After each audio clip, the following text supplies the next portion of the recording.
Bem, bom dia a todos. Queria inicialmente agradecer também o convite feito pelo querido amigo e deputado aí, Carlos Neder. Eu conheço há muito tempo já, desde que era secretário de saúde, da época da prefeita Luísa Erundina, a época que eu estava na Secretaria de Estado da Saúde.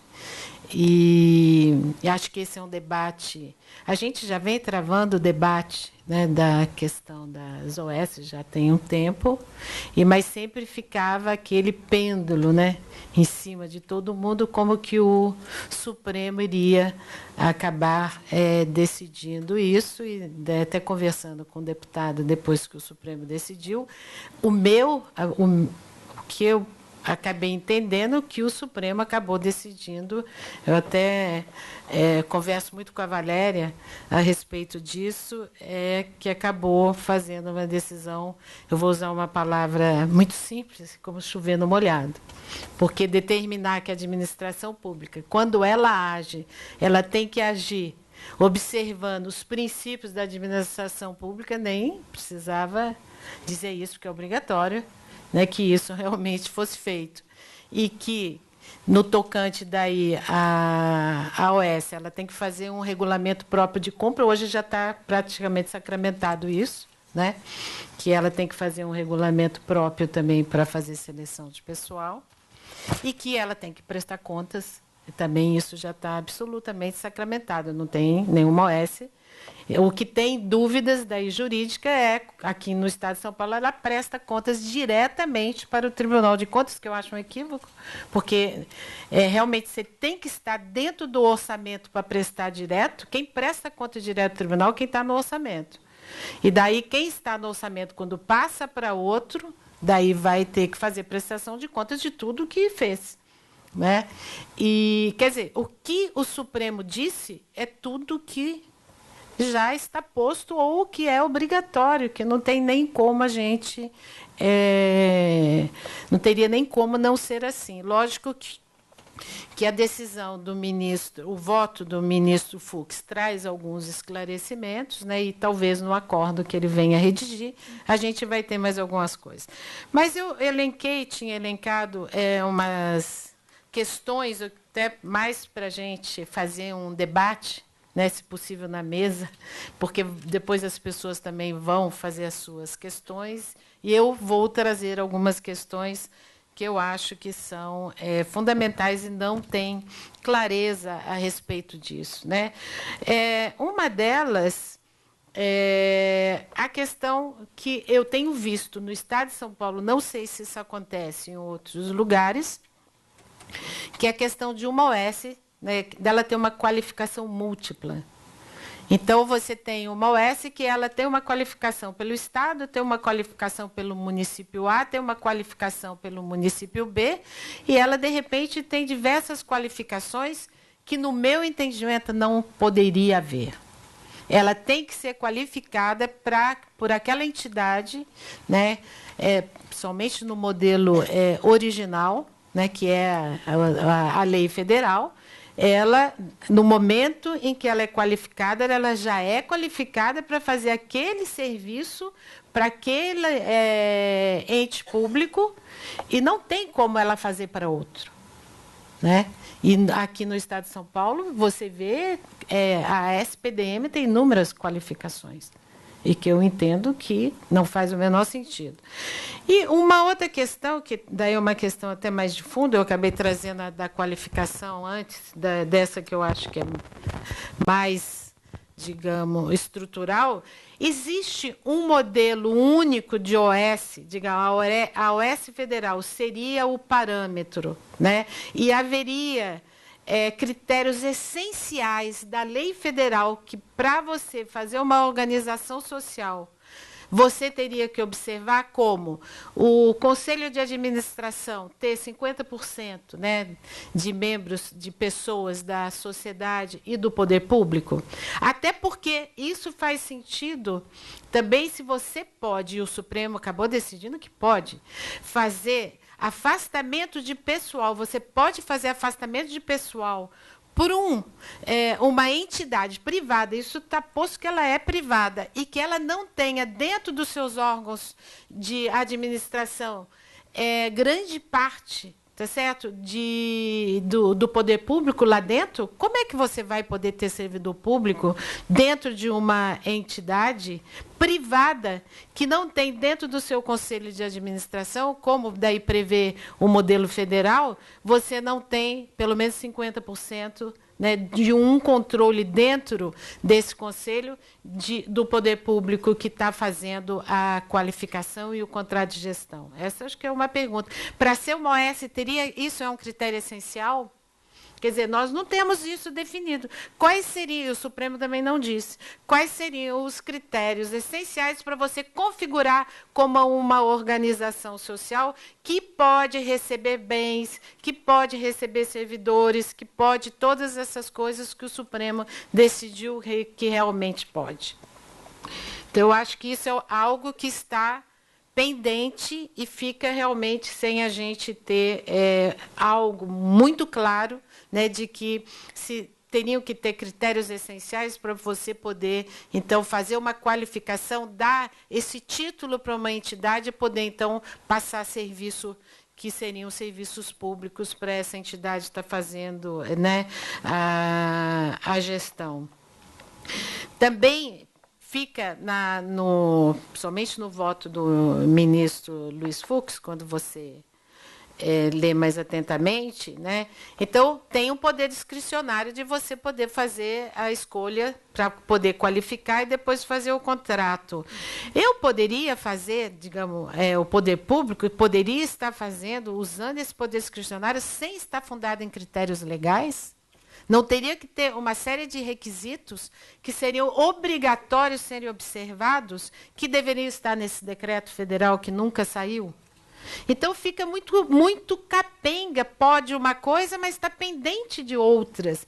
Então, acaba ficando um modelo muito vulnerável. Eu acho que, inclusive, uma vulnerabilidade que eu vejo é no tocante ao patrimônio, porque as leis, principalmente a de São Paulo e outras, não conheço tantas em profundidade, mas raramente tem renúncia. Você pode ter renúncia ao patrimônio que você adquire com o dinheiro público que você vai recebendo, mas a lei federal exige renúncia do patrimônio de tudo que ela já tem. Né? Daí eu pergunto até se haveria interesse de algumas OSs, né, que nós temos por aí, qualificadas como algumas entidades, abrir mão, fazer renúncia do seu patrimônio. Digamos, se tivesse que fazer renúncia do seu patrimônio, talvez ela não quisesse ser qualificada. Então, eu acho que essa é uma outra questão também relevante para a gente estar. E a outra questão, que é a atividade, né, que você desenvolve dentro da OS de maneira desinteressada do ponto de vista econômico. Há realmente esse desinteresse do ponto de vista econômico? Tem que haver. É obrigatório que haja. E quais são os controles para a gente verificar? Se ela concordar, inclusive, de fazer renúncia do patrimônio na hora que tem extinção, né, do vínculo, eu acho que daí ela demonstra que tem realmente uma atividade do ponto de vista do desinteresse econômico dentro dessa atividade. E isso a gente acaba não vendo, né, que acontece. A outra questão também que eu acho a gente precisaria fazer algum contraponto, porque nós temos uma administração pública extremamente atrasada, arcaica, que não se moderniza, legislação atrasada, né? E daí a gente fica sempre criticando a nossa administração e nunca tem coragem de fazer mudança dentro da nossa administração. Um modelo que acabou sendo construído, e daí eu participei junto com a Valéria no Ministério do Planejamento, que foi o modelo da Fundação Pública de Direito Privado. Isso é mundo público. A Fundação Pública de Direito Privado está dentro da administração pública. Né? Ela não está dentro daquele quadrante que a Valéria mostrou, ela não está fora, ela está dentro. E daí a gente precisa pensar os contrapontos, né? A organização social, ela não tem perenidade. ela vai ter uma temporalidade. Isso é uma coisa muito grave quando você entra na área da saúde, porque você vai gastar dinheiro público na formação de pessoal, na qualificação de pessoal. Vamos imaginar até que você fique 20 anos. É difícil, muitas vezes, você ter uma AS que fique 20 anos, mas vamos imaginar que fique 20 anos. E, de repente, depois de 20 anos, você tenha que realmente fazer uma mudança, porque a OS não está mais atendendo seus interesses. Você vai perder toda aquela qualificação, porque esse pessoal não tem sucessão de OS. Uma OS não sucede a outra. Então, há um rompimento com aquela OS, com aquele CNPJ, e você vai perder todo aquele pessoal, porque aquele pessoal não vai vir para dentro da outra OS, porque a outra é pessoa jurídica. E você vai ter, provavelmente, demissão dessas pessoas, perda de quadros, perda de dinheiro que você fez investimento, né, em cima dessas pessoas. E, inclusive, se você não tiver uma fase longa de transição, você fecha, inclusive, o serviço, porque se você está com um hospital público, você vai acabar quase não tendo. E no modelo da fundação estatal tem perenidade, porque é um órgão da administração pública, né? O caráter público, atividades interessadas, a fundação, nós temos certeza, ela é pública, quer dizer, ela tem uma atividade 100% voltada para o interesse público, né?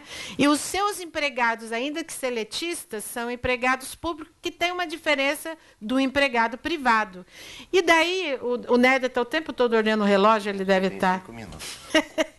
controlando aqui.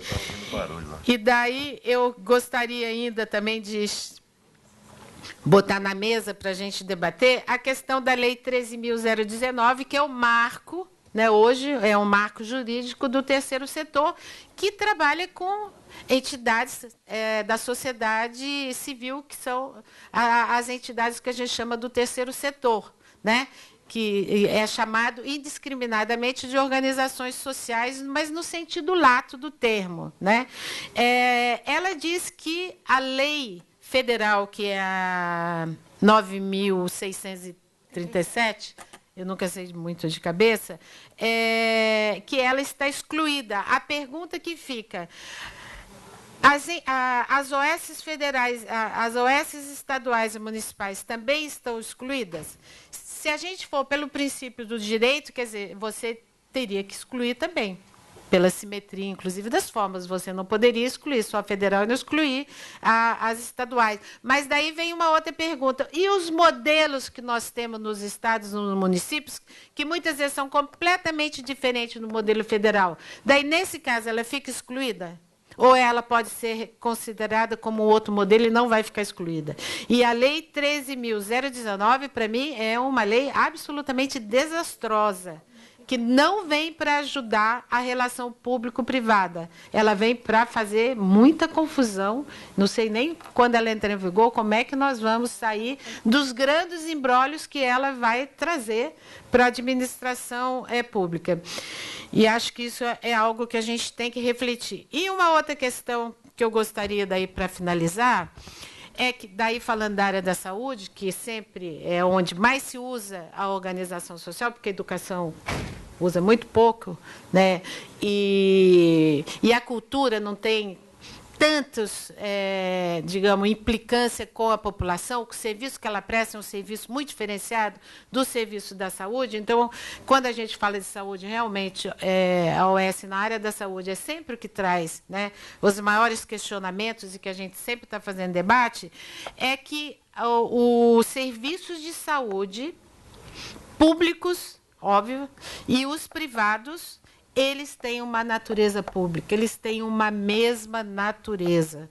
Porque o artigo 197 da Constituição, que fala que as ações e serviços de saúde, sem fazer discriminação, se é público ou privado, são de relevância pública, para dizer que são de relevância pública, porque tem uma natureza jurídica pública. Que essa era a redação, inclusive, hoje, original do artigo 197, que tinha até outro número na época da Constituinte, que dizia: são de relevância pública as ações e serviços de saúde, que ficava inteiramente sob o controle, né, fiscalização, regulamentação, fiscalização e controle do poder público, que está hoje no 197, nós que não exercemos esse poder de regulamentar né, de fiscalizar e de fazer controle.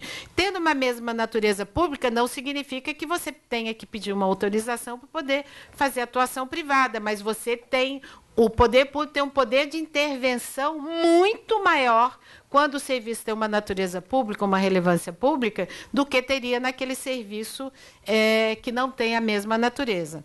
E tem umas duas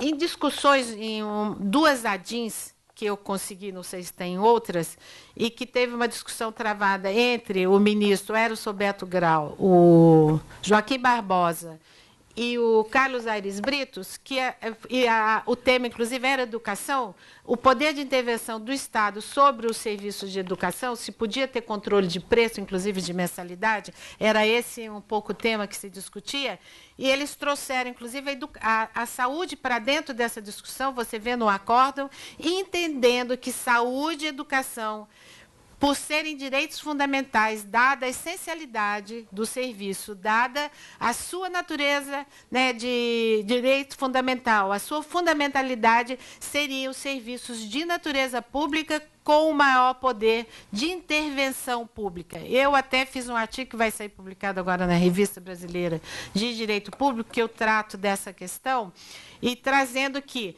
se o serviço de saúde ele está na Constituição, né? E diz que a assistência à saúde, não a saúde, que a saúde é desse tamanho, a assistência à saúde é um pedaço da saúde. A assistência à saúde é livre à iniciativa privada. Essa autorização que o poder público, que a Constituição acabou dando ao setor privado para atuar na área da saúde, já demonstra que tem uma natureza pública, senão ela nem precisava autorizar, eu para vender sapato, eu para prestar serviço de marcenaria, eu não preciso que a Constituição diga que eu posso, tá certo? Eu uso lá o artigo o 170 da Constituição, que fala da liberdade, né, da iniciativa privada para fazer suas atuações. Então, eu acho que essa reflexão é fundamental por causa das OS, daí o poder grande de intervenção que o poder público tem, né, sobre as OS, e também no regime de complementariedade, estrito sensu, que é o que a Constituição traz, que o setor privado pode participar do setor público, do Sistema Único de Saúde, de modo complementar, quando ausentes serviços que o poder público não tem determinados serviços e o mercado tem esse determinado serviço, ele vai trazer para dentro do Sistema Único de Saúde. Ele só pode trazer para dentro de um sistema público porque tem uma natureza pública subjacente desses serviços. Eu acho que, inclusive, essa